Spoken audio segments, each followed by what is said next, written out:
E aí pessoal, tudo bom? Estamos aqui na nossa última aula de eletroquímica, tá?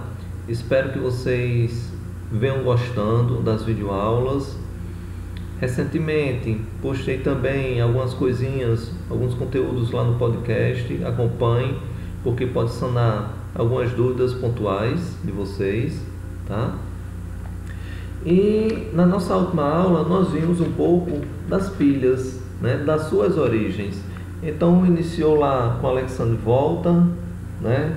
Depois evoluiu para Daniel, tá bom?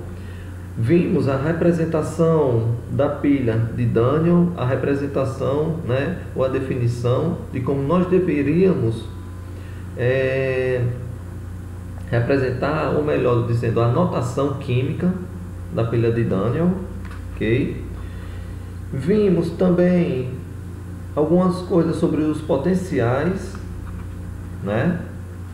Como se calcular o potencial ou a força eletromotriz das pilhas, ok? E hoje vamos aprender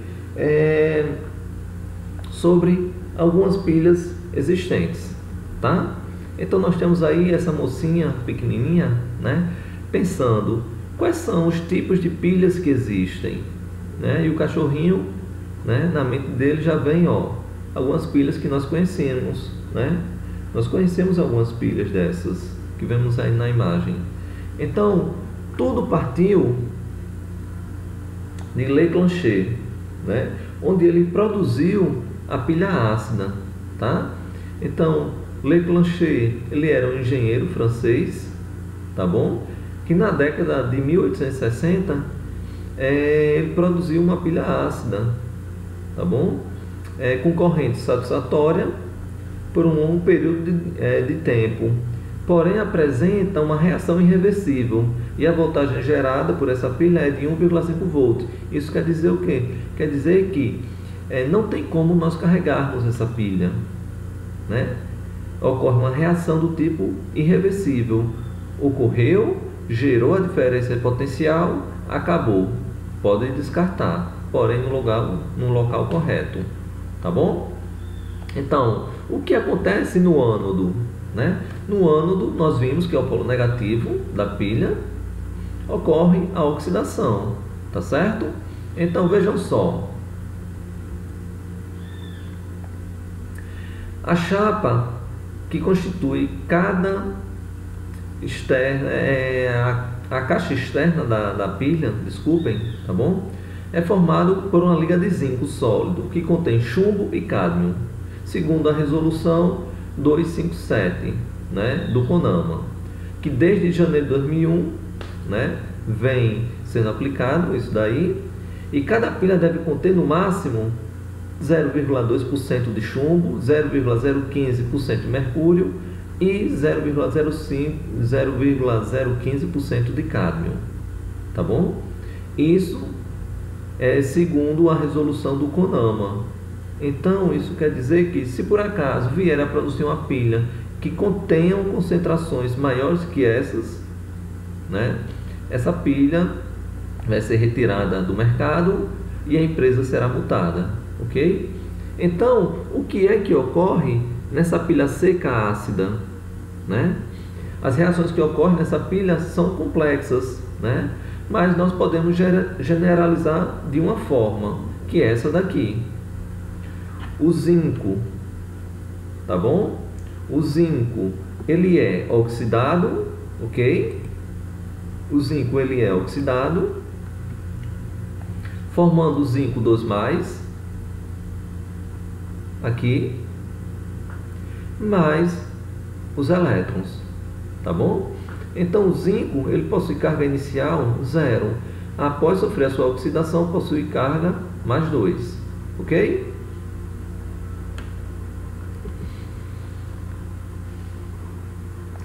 Já no cátodo, que é o polo positivo, né? O cátodo é o polo positivo e ocorre a redução, tá? O que vai ocorrer no cátodo, né? Então, no cátodo, o cátodo é constituído por um bastão de grafita, que é essa daqui, tá? Que é o bastão de grafita, ou o polo positivo, ok? Rodeado por uma mistura de pó de óxido de manganês, grafita e eletrólito. Então nós temos aqui, ó, o eletrodo de grafita, temos aqui o dióxido de manganês e esse amarelinho é o eletrólito, tá bom? Esse eletrólito ele é constituído pelo cloreto de zinco e o cloreto de amônio, tá certo? Além desse eletrólito aqui, nós temos também o polo negativo, que é o zinco, que é toda essa parte aqui, ó, nessa coloração meio avermelhada, um vermelho um pouco mais claro, tá certo? Então, esse eletrólito, ele é constituído por quê? Esse eletrólito ele é constituído pelo cloreto de zinco e o cloreto de amônio, tá bom? Que são sais que têm caráter ácido. Por que, professor, esses sais têm caráter ácido? Porque eles são derivados do ácido forte. Então, consequentemente, esses sais, tá, possuem um caráter ácido. Por isso que a pilha de Leclanché, né, ela é classificada como uma pilha seca ácida, tá bom? Então isso daqui foi o que eu mencionei para vocês, tá, sobre o eletrólito. Então a carga ela é gerada do ânodo em direção ao cátodo, tá certo? O zinco ele vai oxidar, passando assim o fluxo de elétrons pelo eletrólito e indo em direção ao cátodo, que vai tender a reduzir, tá certo? Mas vamos ver a equação.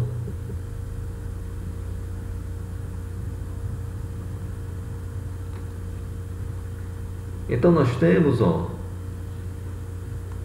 nós temos aqui a equação eletroquímica, tá certo?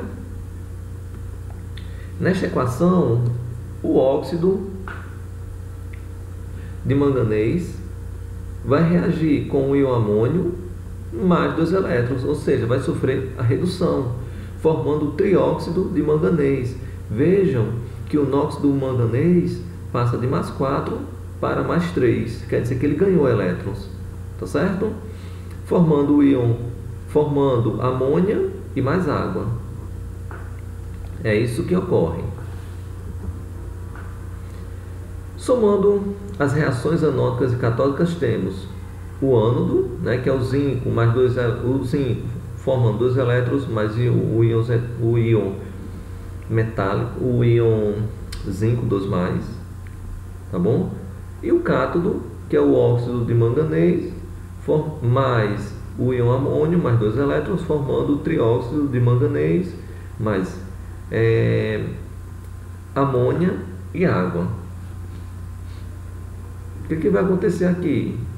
Nós podemos cancelar esses 2 elétrons e nós teremos, por fim, essa equação final. O zinco sólido mais o dióxido de manganês mais o íon amônio, formando o zinco, o íon zinco, mais o trióxido de manganês, mais amônia e água. Tá certo? Então, é essa equação que nós temos no final. Algumas curiosidades. Por que as pilhas vazam, né? Se uma pilha ficar na geladeira, ela volta a funcionar? Vamos responder essas duas questões. Primeiro, pessoal, as pilhas vazam sim, mas por que elas vazam? Porque vão existir reações secundárias, onde essas reações secundárias vão formar o gás hidrogênio, tá certo? O que vai acontecer? Conforme a produção de gás hidrogênio vai aumentando a pressão interna da pilha. E aí ela não vai conseguir sustentar a pressão interna e vai acabar estourando. Quando estoura, vaza todo o eletrólito, tá bom? Já se nós colocarmos a pilha na geladeira, volta a funcionar? Depende. Volta se. Vou voltar aqui um pouquinho para nós vermos a reação, tá? Nós teremos essa reação aqui. O que vai acontecer? O que é que acontece quando nós colocamos a pilha dentro de um ambiente que possui uma temperatura menor? Primeira coisa que vai acontecer é a solubilização do íon amônio, tá certo? Por quê? Do íon amônio não, desculpa, da amônia, tá? Vai formar, nesta reação vai formar amônia. Então a amônia ela vai se depositar aqui na superfície do eletrodo de grafita, dificultando com que os elétrons saiam do ânodo e vão para o cátodo e passem para o cátodo, tá certo? Então, como vai haver deposição de amônia na superfície desse eletrodo de grafita, isso vai fazer com que a corrente não seja passada de forma correta, tá certo? Outra coisa, quando nós colocamos essa pilha dentro do ambiente que possui uma temperatura menor, o que é que vai acontecer? A amônia ela vai tender a ser solubilizada, certo? Justamente no eletrólito. Se ela vai solubilizar no eletrólito, vai evitar que ela fique cobrindo a superfície aqui do seu eletrodo de grafita, tá bom? Se nós não teremos mais essa obstrução, o que vai acontecer? A corrente vai passar mais fluida. Então, o que pode acontecer? Pode acontecer que a pilha que você tenha, certo? O eletrodo de grafita esteja com a superfície coberta por amônia e não esteja passando fluxo de elétrons, tá bom? Aí você põe na geladeira e depois testa. Se melhorar a voltagem, né? Quer dizer que esses íons ou essa amônia que estava cobrindo a superfície ficou solúvel no eletrólito, tá bom? Agora, se por acaso você colocar e ver que não teve melhora na voltagem ou no potencial, tá certo?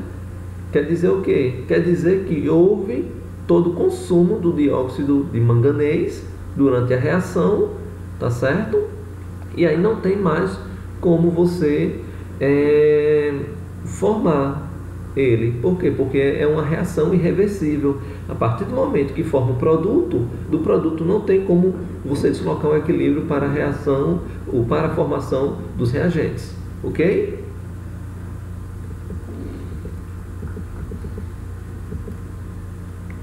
Assim como nós temos a pilha seca ácida, nós temos também a pilha seca alcalina. Qual a diferença de uma para outra? Somente o eletrólito, tá bom?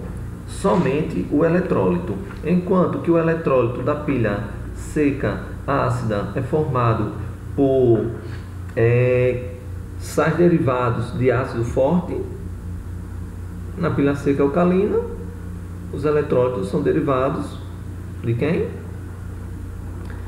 De bases fortes, somente. Tá bom? Então a pilha seca alcalina foi desenvolvida na década de 1880. Esse tipo de pilha difere da pilha ácida, basicamente pelo eletrólito, né? Como nós já vimos. O restante é tudo igual, tá? Então, nesse tipo de pilha, o ânodo é um prego, temos aqui o ânodo, tá bom? Um prego de aço revestido de zinco metálico em contato com a solução alcalina de hidróxido de potássio, tá bom? Então nós temos aqui o prego e ao redor dele o revestimento de zinco metálico, tá?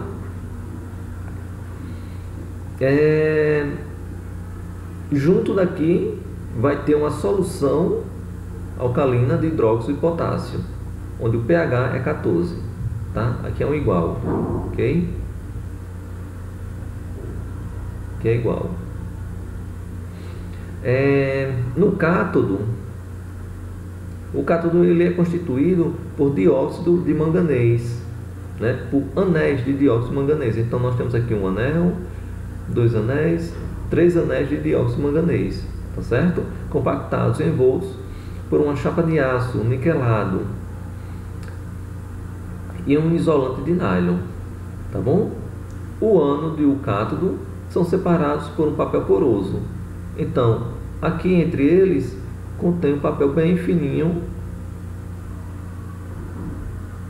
poroso, para separar um do outro. Bom, aqui vemos a foto de algumas pilhas abertas, tá? Não inventem de abrir pilhas, porque contém substâncias que são tóxicas ou nocivas para nós seres humanos, tá bom? Então, o que vai acontecer no ânodo, ou seja, no polo negativo? O zinco, que possui NOx zero, ele vai reagir com a hidroxila, sofrendo oxidação, formando hidróxido de zinco. Ou seja, ocorreu o quê? Uma oxidação, né? O zinco saiu de 0 para 2 mais, ele perdeu 2 elétrons, tá? Já no polo positivo, que é no cátodo, o óxido de manganês vai reagir com a água, mais 2 elétrons, sofrendo a redução, formando trióxido de manganês mais hidroxila, tá? Vejam que o NOx do manganês aqui é mais 4 e aqui passou a ser o quê? Mais 3, ok? Aqui é basicamente o que eu mencionei para vocês e vamos agora mostrar o somatório das duas equações. Então nós temos aqui o zinco sólido mais a hidroxila mais elétron formando o hidróxido de zinco. O dióxido de manganês mais água mais 2 elétrons formando o trióxido de manganês mais a hidroxila. Então, ó, pode ser cortado aqui a hidroxila com a hidroxila, tá bom? Elétron com elétron. E passaremos a ter o que? O zinco sólido mais o dióxido de manganês mais água, formando o hidróxido de zinco e o trióxido de manganês. Tá bom? Esta é a nossa equação global. Porém, o que é que constitui o eletrólito, né, de uma pilha seca alcalina? Então, o eletrólito é constituído por uma solução aquosa de hidróxido de potássio, tá bom? Onde a concentração é 30% em massa, e óxido de zinco, tá certo? Então, isso é o que constitui a pilha. Além disso, na pilha alcalina contém alguns metais, né, que são considerados metais pesados, como quem? O mercúrio, né, o chumbo, cádmio e o índio. Professor, para que esses metais dentro dessa pilha alcalina? Para que melhore a performance da pilha, evitando assim reações secundárias, por exemplo, como ocorre na pilha seca ácida, tá bom? Então, devido à presença desses metais, vai ocorrer uma melhora na performance da pilha, fazendo com que ela dure muito mais, tá? Por isso que é tão importante que vocês não descartem a pilha em qualquer lugar, mas sim que vocês descartem em local próprio, porque contém metais pesados. Esses metais pesados vão contaminar o solo, o lençol freático, tá certo? E nós precisamos de todos eles, né, para sobrevivermos, tá bom?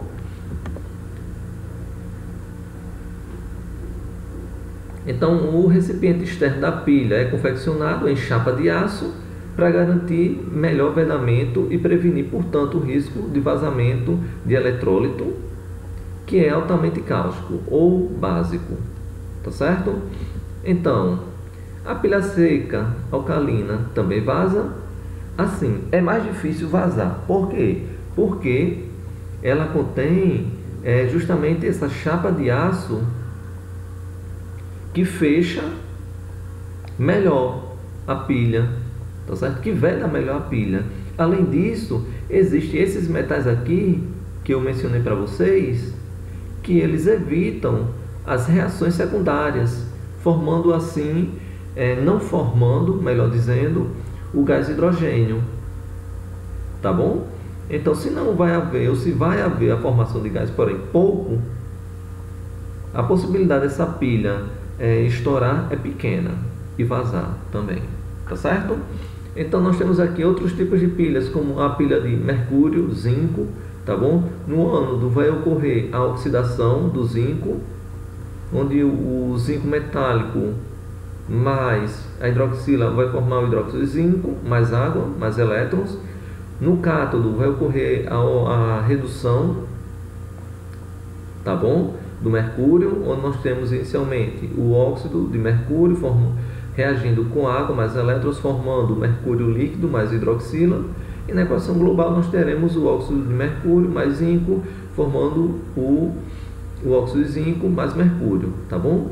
Nessa pilha aqui de mercúrio e zinco, vai apresentar uma voltagem, uma diferença potencial de 1,35 volts, tá bom? Que são pilhas mais duráveis, tá?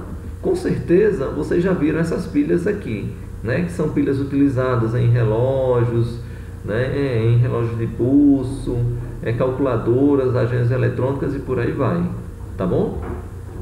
Essa outra pilha aqui, que é de lítio e iodo, vai ocorrer o seguinte: no ânodo vai ocorrer a oxidação, né? O lítio vai formar o íon lítio mais 2 elétrons. No cátodo, o iodo vai ganhar o elétron, formando o íon iodo, tá bom? Então, na equação global nós teremos o lítio sólido mais o iodo, formando o iodeto de lítio, tá bom?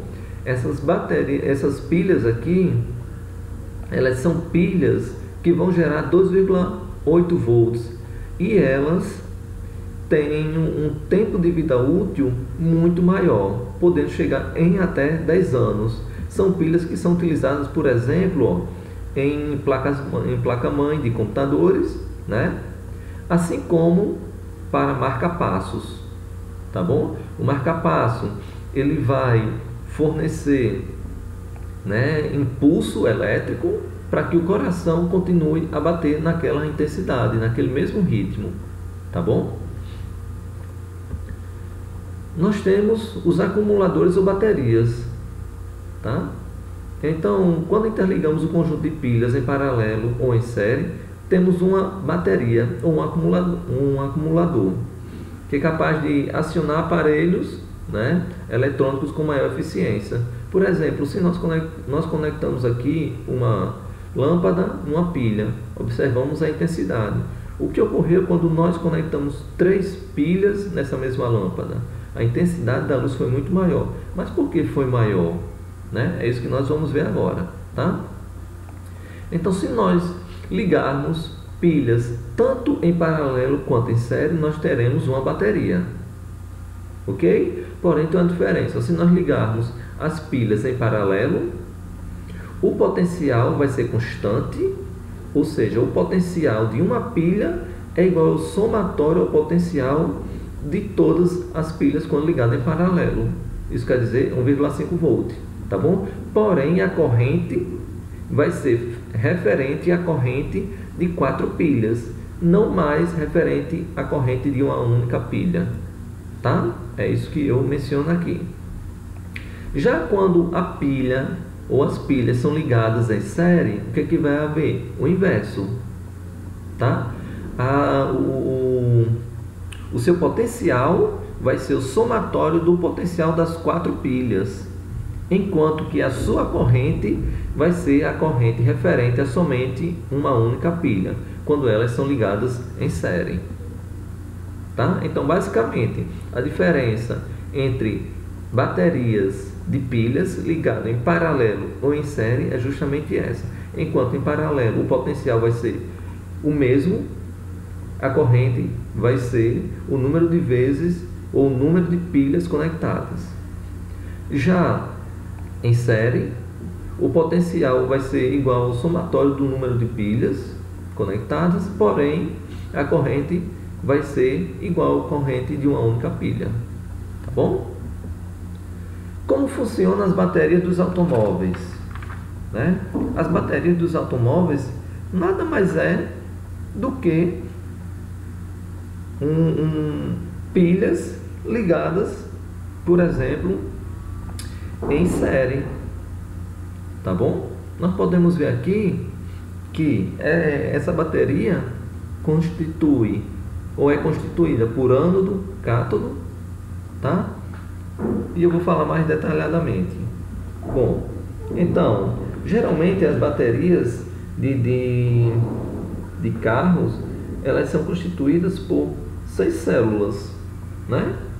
Onde cada célula dessa nada mais é do que uma pilha, tá bom? Então, 1, 2, 3, 4, 5, 6, 7 ou 6 células aqui dentro, tá certo? Cada célula dessa é uma pilha ligada em série, tá? Consequentemente, né, nós teremos 12 eletrodos, tá bom? 6 ânodos e 6 cátodos, tá? Também as 6 células então são conectadas umas outras em série, como eu já tinha dito, para aumentar o potencial elétrico, fornecendo assim 12 volts no total.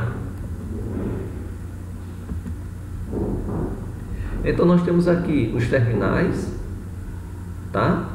Que são feitos de chumbo, que é um bom condutor e resistente à corrosão. Nós temos a caixa, que contém as 6 células galvânicas, colocadas em posição dentro da caixa plástica, não reagente. Essa caixa ela é isolante, tá? Temos o eletrólito, que é o ácido sulfúrico. Temos o dióxido de chumbo, que é um eletrodo, e a chapa de chumbo, que é o outro eletrodo, tá certo? Então, a composição da pilha é basicamente essa, né? Em que nós temos os terminais, o eletrólito, tá bom? E os eletrodos de chumbo e dióxido de chumbo, tá? Aqui o eletrodo negativo, né, de chumbo, significa o quê? Que ele vai oxidar, enquanto que o dióxido de chumbo é o eletrodo positivo, ele vai o quê? Reduzir.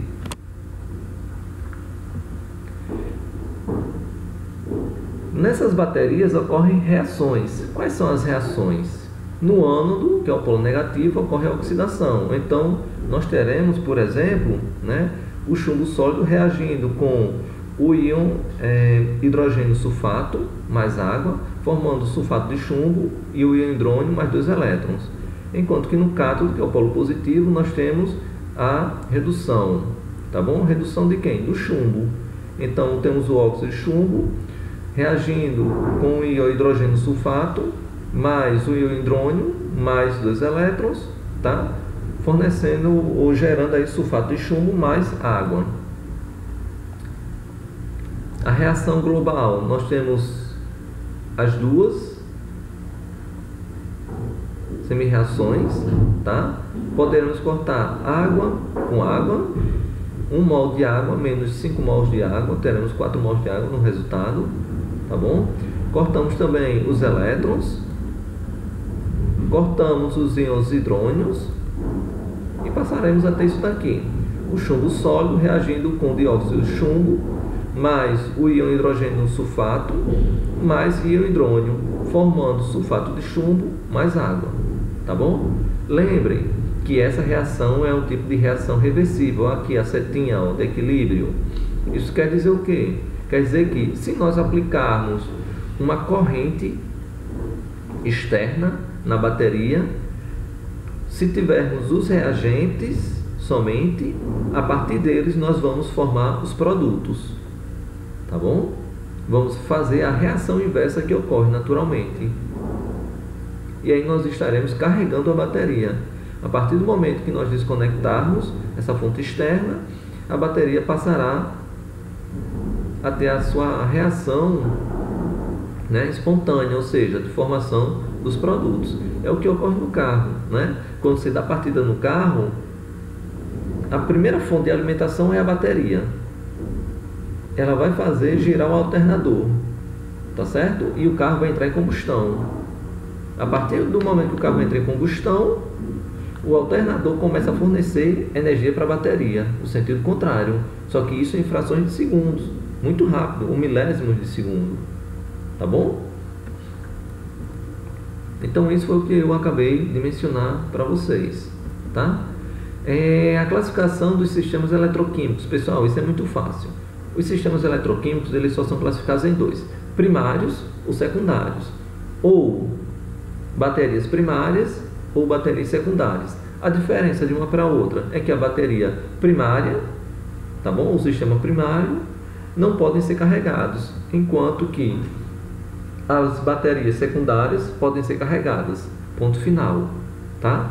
Nessas baterias secundárias, as baterias elas suportam até até mais ou menos 300 ciclos de carga e descarga, tá bom? Com até 80% da sua capacidade. Para finalizar, nós temos aqui alguns tipos de baterias existentes, as suas características e aplicações, tá bom? Então não vou mencionar aqui as suas características, vocês podem ler aí um pouquinho, mas calma, tá? Só vou mencionar aqui algumas aplicações dessas baterias. Então nós temos aqui a bateria de no-break, né? É a bateria de chumbo hidrônio, né? Essas baterias, elas duram aproximadamente 15 minutos, tá? Ah, professor, o no-break na minha casa dura 1h30. Por que dura? Porque existe mais baterias aqui dentro. Então cada bateria dura em média 15 minutos. Como elas são ligadas em série, vão ter uma maior duração, tá bom? Já essa bateria de níquel-cádmio, né? São baterias utilizadas em aparelhos sem fio, como telefone, né? Barbeadores, ferramentas, câmeras e etc. Essa bateria de níquel hidreto metálico, tá? São baterias utilizadas em componentes portáteis, ok? Elas substituíram a bateria de níquel-cádmio, ok? Então tem aí uma amperagem de 20 mA de carga por grama da liga. Então podemos ver, né, a potência dessa bateria, o quanto é boa. Temos aí a bateria que nós mais conhecemos atualmente de íon lítio, né? São baterias para aparelhos eletrônicos de alta tecnologia, como notebook, celular, smartphone e por aí vai. E por fim, nós temos os geradores, né? Esses geradores, como eles funcionam? É o seguinte: quando falta energia elétrica, o motor a combustão que tem dentro do gerador passa a funcionar, tá certo? Convertendo essa energia mecânica em energia elétrica, e ele passa a fornecer energia elétrica para o estabelecimento, por exemplo, ok? Então, pessoal, por aqui ficamos. Espero que vocês gostem dessa aula, tá? Foi um pouquinho mais longa, muito informativa, muito conceitual, tá bom? Pois até a próxima e fiquem com Deus. Valeu!